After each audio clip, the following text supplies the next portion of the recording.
Oh, 1899 came out in 2022. Not to make confusing or anything, but 1899. Multinational immigrants traveling from the old continent to the new continent. Well, people traveling from Europe to the United States to America. America. They encounter a nightmarish riddle aboard a ship, adrift at the open sea. They don't know where they is. They don't know what the hell is going on. But this is done in multiple languages, and actually Netflix. It's on Netflix, and they give you all kinds of options. Like, I actually kind of bounced around. So I started off watching the original language, right, with the English subtitles, and I got tired, so I switched it over to the dub. But it wasn't as good.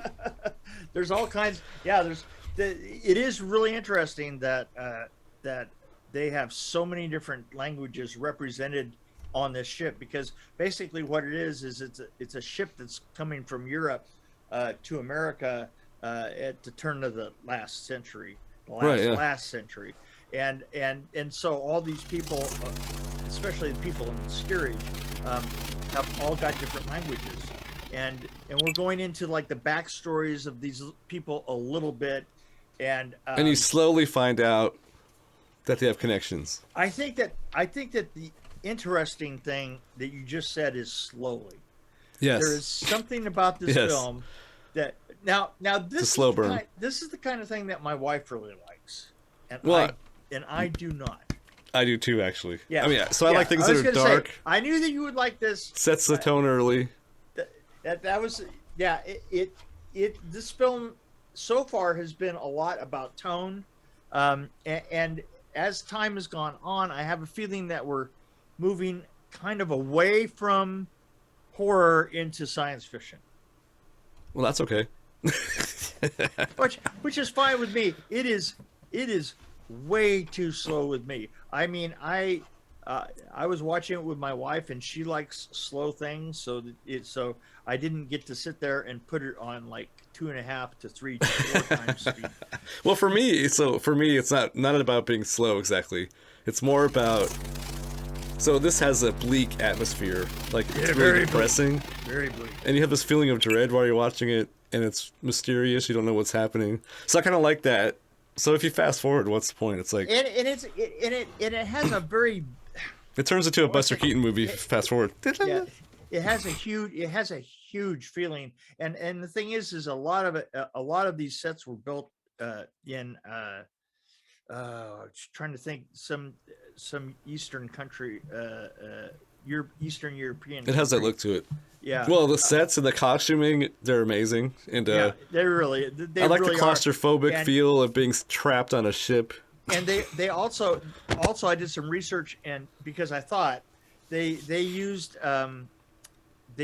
huge screens, very much the way Mandalorian did. In fact, some of the very same stages that they shot a lot of the Mandalorian in, they used for this, and it was a shock to me to find out that they weren't in LA, they were in other countries, because that kind of eternal looking as you're on it, it just goes on and on and on and on forever.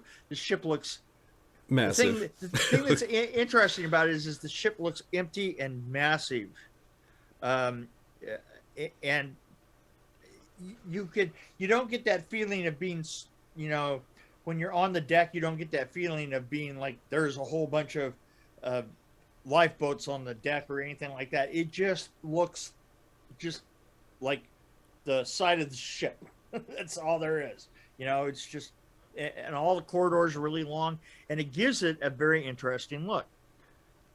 There's also obviously a theme where you see symbols and stuff like that. Yeah, and there's symbols everywhere. Symbols here, symbols there, symbols everywhere. Yeah.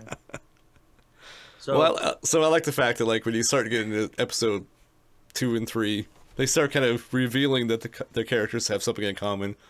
So you're trying to figure out why they're on the boat together. Right. And then who's bad, who's good, and you start rooting for certain characters. Yeah, and certain characters you think are scumbags. Yeah. Well, I think if you don't find characters to follow or root for, you're out of this probably by episode 3. Probably. You're down. definitely on this one. I was actually thinking, okay, episode 3, do I really want to move on? Because I like this a lot, but I want to commit to watching more. And then you're like, well, watch episode 4. And I'm like, okay, so I did. Yeah, I did. Was I not right? You were. Well, it's usually for me, it's episode 3. That this seemed to be right. I knew that you were going to do 3, and I went, oh, you have to see 4 because the 4th episode is the one that everything turns on. And you go, oh, wow, that's where it went from science. That's where it went from. I don't want to get into details at all, but it feels like by the time you get to episode 4, all of a sudden it switches and it's science fiction. Yeah. Well, there's actually one, I think it was the end of maybe it was 2 or 3. I can't remember what episode it was. You got little there was a clues. hint. Yeah, there was a hint. I'll probably cut this out.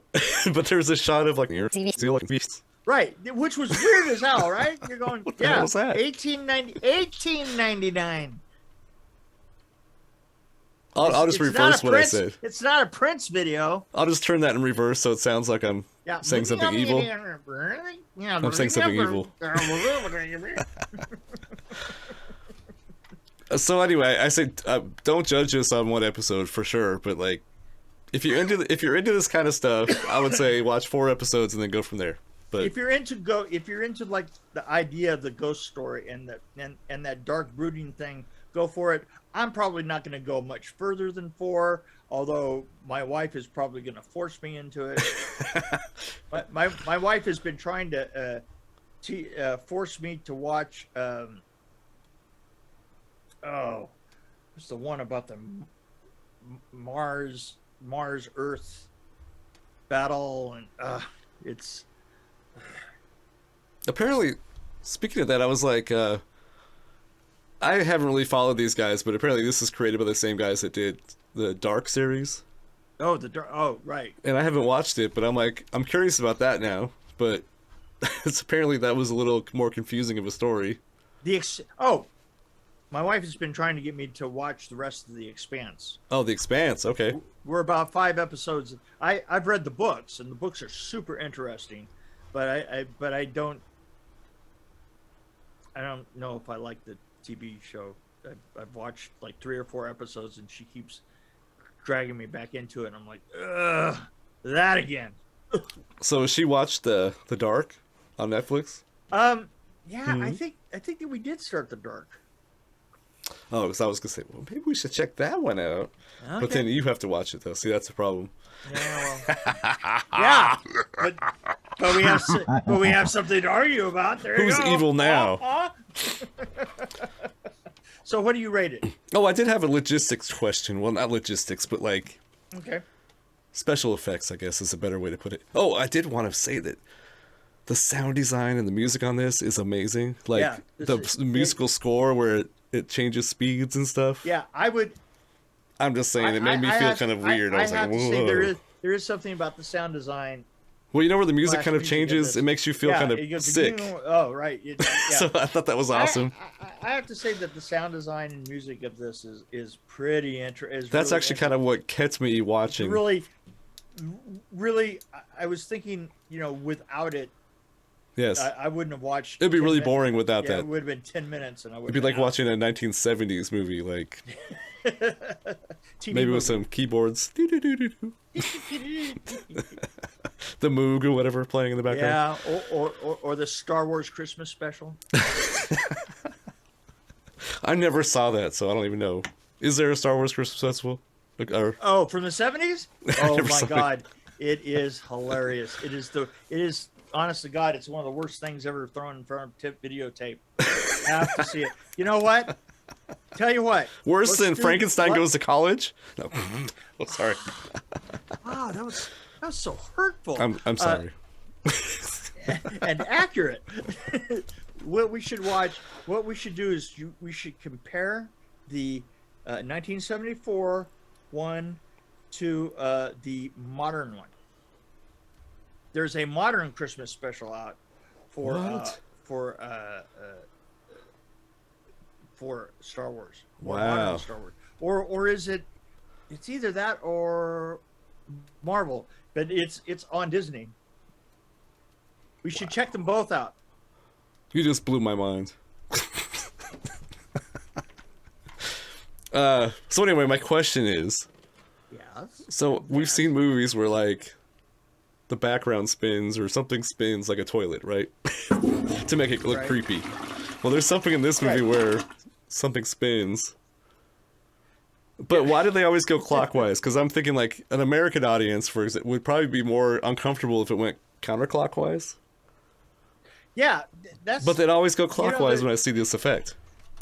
Yeah, it's kind of interesting because it's like I know for sure every time I see something turn clockwise or turn counterclockwise on a film, it gives me a strange feeling. Which I think they. So why did they go clockwise? Because I it don't was. know. Was it I shot? don't- Did they do that part in Australia or something? Oh, and by the way, Well, my it was follow-up another question country. is why don't clocks go counterclockwise in Australia?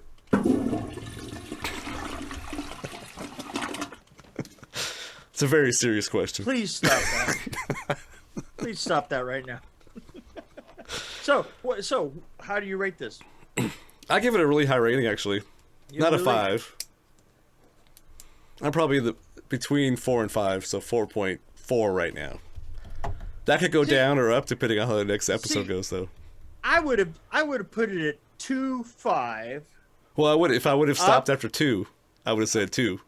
Yeah, well, I would have said 2.5 up until the end, the very end of the 4th episode, and now I have to pump that up to a 3. No, you're right. So after episode 3, I was up to probably about a 4, Yeah. 3.5, somewhere around Yeah, there. because But then I watched episode 4, and I was like, oh, bump it up to 4 point something.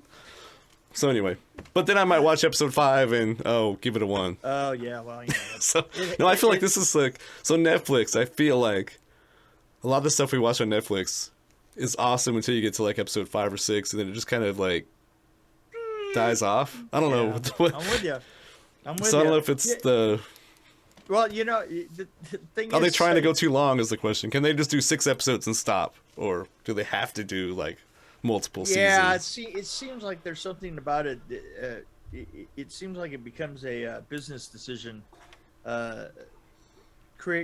Creativity dies after 2 or 3 episodes. Or they're in a But- they're in an office and they're like, can you like slow it down so it's like twice as long? Could you, yeah, with your cup?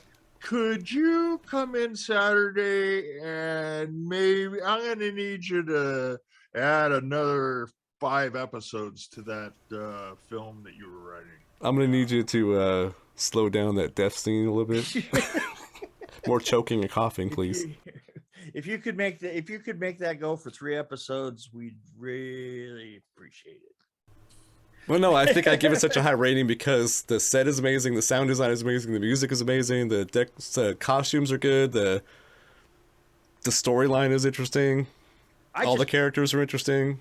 I just kill it because I want something to happen. I mean, there was a certain aspect there around towards the end of the 2nd episode where I just about jumped into the screen and started killing things myself. and that can't be good, right? That actually might be interesting if a production designer jumps in. This ain't Elm Street. And you start ripping apart the set. I don't know. I do that all the time. All the time. Boy, you do not want to be messing with a federal officer.